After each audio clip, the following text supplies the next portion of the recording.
Koinot shu qadar ulkan va kattaki, uning oxiriga hali hech kim yetgani yo'q. Koinotning bizga ma'lum bo'lgan sarhadlarini ham bir chetidan narigi chetiga borish uchun hatto sekundiga 300 ming kilometr tezlik bilan harakatlanuvchi yorug'lik milliardlab yillar yo'l bosishiga to'g'ri keladi. Koinot ulkan bo'lishi barobarida unda bizning aqlimizga sig'mas darajada favqulodda ulkan fazo jismlari bisyori. Ushbu videomizda koinotdagi eng katta fazo jismlarining bir qanchasi haqida hikoya qilamiz.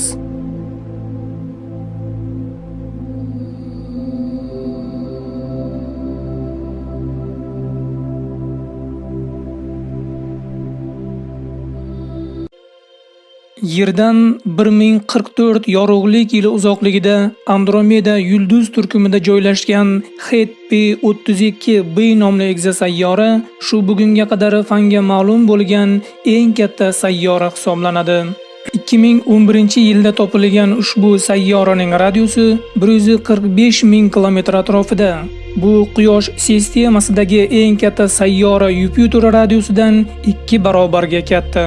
Ushbu egzosayyora o'z Quyoshiga shu qadar yaqin joylashganki, sayyora yuzasidagi harorat 2000 gradus Selsiga yetadi. Sayyora o'z yulduzidan borig'i 5 million kilometr uzoqlikda joylashgan. Ushbu sayyora o'z yulduzi atrofini 2 yer sutkasida aylanib chiqadi. Yerdan 434 yorug'lik yili masofasida joylashgan Ray 1407b egzosayyorasi fan tasdiqlagan sayyoralar ichida eng katta halqaga ega sayyora sanaladi.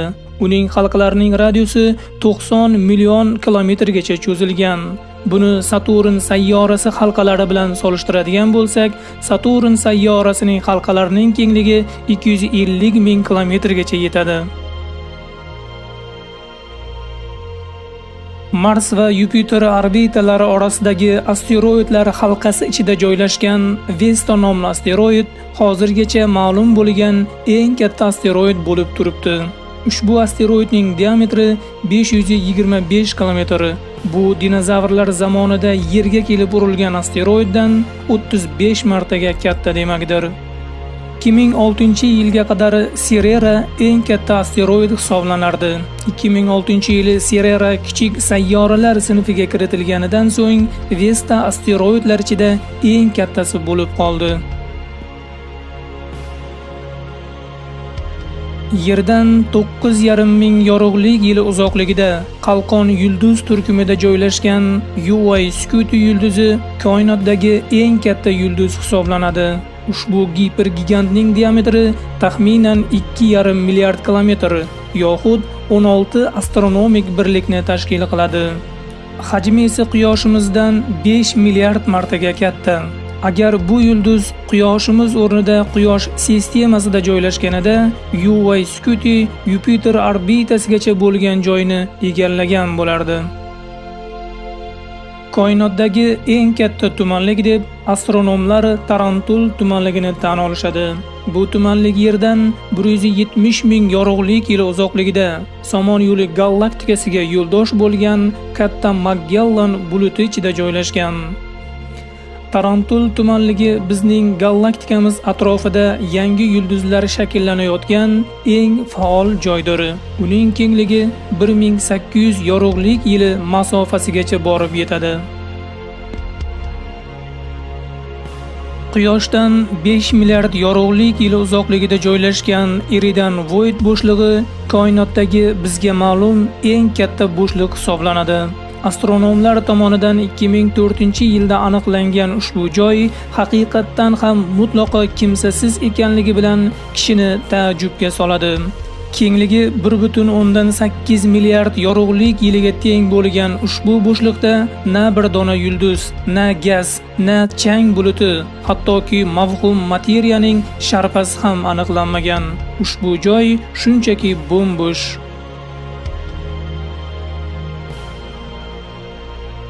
IC1101 nomli galaktika insoniyat ilmiga ma'lum bo'lgan eng katta galaktika hisoblanadi. Quyoshdan 1 milliard yorug'lik yili uzoqligida joylashgan ushbu gipergalaktika Somon yo'li galaktikasidan 60 martaga katta. Shakliga ko'ra spiralisimon galaktikalar sinfiga kiruvchi ushbu galaktikaning diametri taxminan 6 million yorug'lik yiliga teng. Ushbu galaktika o'z bag'riga 100 trillionga yaqin yulduzlarni jamlagan.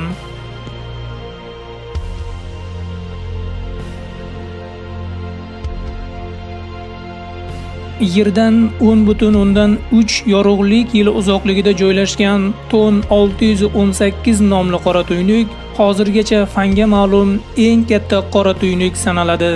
Mohiyatdan kvazar bo'lgan Ton 618 massasi 66 milliard quyosh massasiga teng.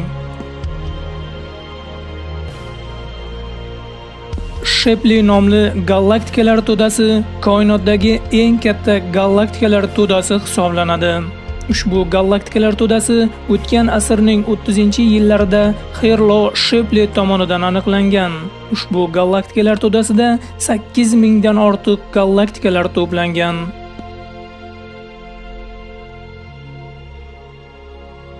Laniakea galaktik klasteri olamdagi eng yirik klaster bo'lib, bizning Somon yo'li galaktikamiz ham Laniakeaning kichik bir bo'lagi xolos.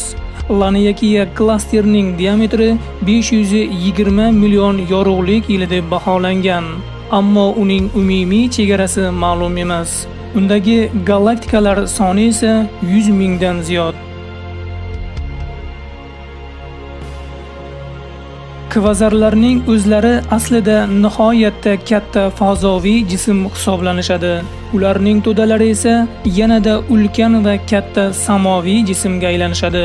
Xo'sh, Large Quasar Group nomli kvazarlar to'dasi kvazarlar to'dalarining eng yirigi sanaladi. Ushbu kvazarlar to'dasi 73 ta kvazardan tashkil topgan bo'lib, uning umumiy diametri 4 milliard yorug'lik yilini tashkil qiladi. Umuman borliqdagi eng katta obyekt Buyuk Gerkulus shimoliy toj ustuni sanaladi. Ushbu strukturaning chegaralari 10 milliard yorug'lik yili kengligida. Ayni vaqtda olam 93 milliard yorug'lik yili kengligida ekanligini hisobga olsak, Buyuk Gerkulus shimoliy toj ustuni olamning 10% dan ko'proq qismini qamrab olgan.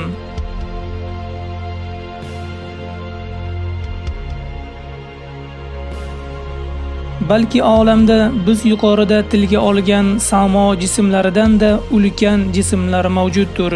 Biz esa sizlar bilan shu bugunga qadar fanga ma'lum bo'lgan eng katta samo jismlari bilan tanishib chiqdik. Videomiz sizlarga manzur bo'lgan bo'lsa, like bosishni unutmang. Qandaydir fikr mulohazalaringiz bo'lsa, kommentariyalarda qoldiring. Kanalga mehmon bo'lsangiz, kanalga a'zo bo'ling. Barchangizga xush kayfiyat tilagan holda keyingi videolarimizgacha ko'rishguncha deb qolamiz.